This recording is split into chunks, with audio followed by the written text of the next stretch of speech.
Alors, tu as l'impression de crouler sous les responsabilités? Tu jongles entre le travail, la famille, la maison et tu as l'impression de ne jamais avoir assez de temps pour toi? Tu te sens constamment dépassé et coupable de ne pas en faire assez? Alors, cette vidéo, elle est faite pour toi. Bienvenue dans l'organisation sans chichi, les vidéos qui simplifient la vie des mamans débordées. Moi, c'est Laura, conseillère en organisation et rangement chez Dispono depuis 2018.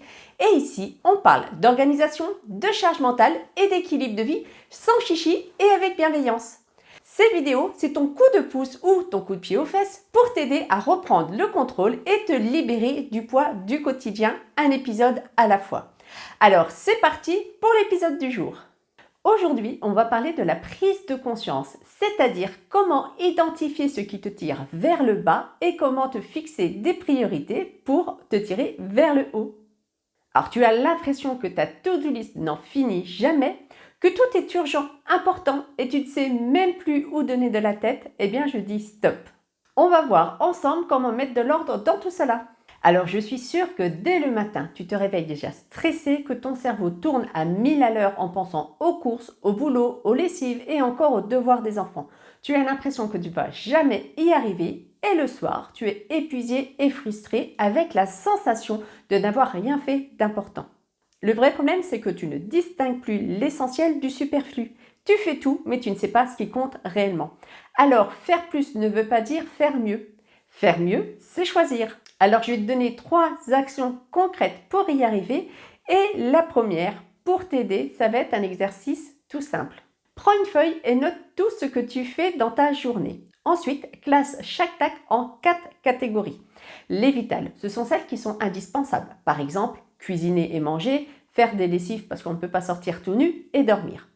Ensuite, il y a les tâches importantes, c'est celles qui améliorent ta vie, comme par exemple passer un moment en famille, ranger ta maison 10 minutes par jour, faire un peu de marche, lire un livre. La troisième catégorie des tâches, c'est celles que je vais dire qui sont entre guillemets optionnelles. C'est celles en fait que tu vas pouvoir réduire ou déléguer, comme par exemple mettre la table, laver ta maison, faire tes courses.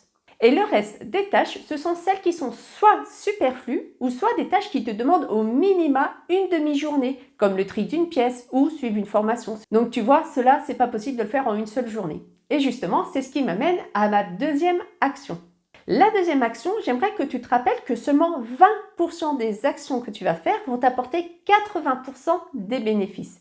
Alors, identifie ces actions clés et concentre-toi dessus. Tout le reste, ce n'est pas grave si c'est fait plus tard ou autrement. Par exemple, est-ce que tu crois réellement qu'il faut attendre que tous les travaux de ta maison soient terminés pour finir la décoration de ta chambre ou acheter un meuble sur mesure pour cette pièce? Eh bien, la réponse est non. Si par exemple, ça fait 5 ans que tu attends que ton mari finisse enfin toute la maison et que tu vis dans une chambre qui est ni fait ni à faire, qui te pèse, voire qui te dégoûte, eh bien, parle-en avec ton conjoint. Remettez-vous en action pour finir cette chambre et t'y sentir mieux. C'est une petite action, mais qui va t'apporter beaucoup de bénéfices. Et ça marche aussi pour le tri d'une pièce de la maison, par exemple. Alors, fais le point sur toutes ces tâches à finir et planifie-les dans le temps et surtout, passe à l'action. La troisième action, c'est que tu dois apprendre à arrêter de dire oui à tout. Car si tu dis oui à tout, eh bien, tu te dis non à toi-même. Alors, quand on te demande un énième service, pose-toi cette question. Est-ce que ça correspond réellement à mes priorités? Sinon, refuse ou reporte en disant oui, mais plus tard. Une maman que j'accompagnais était constamment débordée. Elle était devenue auto-entrepreneuse pour passer du temps avec ses enfants qui étaient en maternelle et primaire. Or, elle ne se mettait pas de limite de temps dans son entreprise et disait oui à des rendez-vous en soirée. Le résultat, elle n'avait pas le temps pour ses enfants. Elle se sentait débordée le soir en voyant son ménage à faire et surtout, elle était frustrée et cette frustration se transformait en ressenti négatif envers son conjoint et ses enfants. En appliquant ces 3 techniques, elle rentre plus tôt chaque soir et le vendredi, elle prend même le temps de récupérer ses enfants à la sortie de l'école. Aujourd'hui, elle a plus de temps pour sa famille, pour elle, et elle se sent moins stressée. Alors, dis-moi en commentaire laquelle de ces 3 actions te parle le plus. Et si tu te demandes qu'est-ce qui ne fonctionne pas actuellement dans ton organisation et pourquoi tu as autant de charge mentale, eh bien, fonce tout de suite passer mon bilan en ligne en moins de 3 minutes. Tu vas répondre à 16 questions et tu auras une représentation graphique de ton organisation avec une note de ta charge mentale. et je te donnerai bien sûr des recommandations personnalisées pour pouvoir passer à l'action. Alors pour conclure cette vidéo, souviens-toi que choisir, c'est avancer.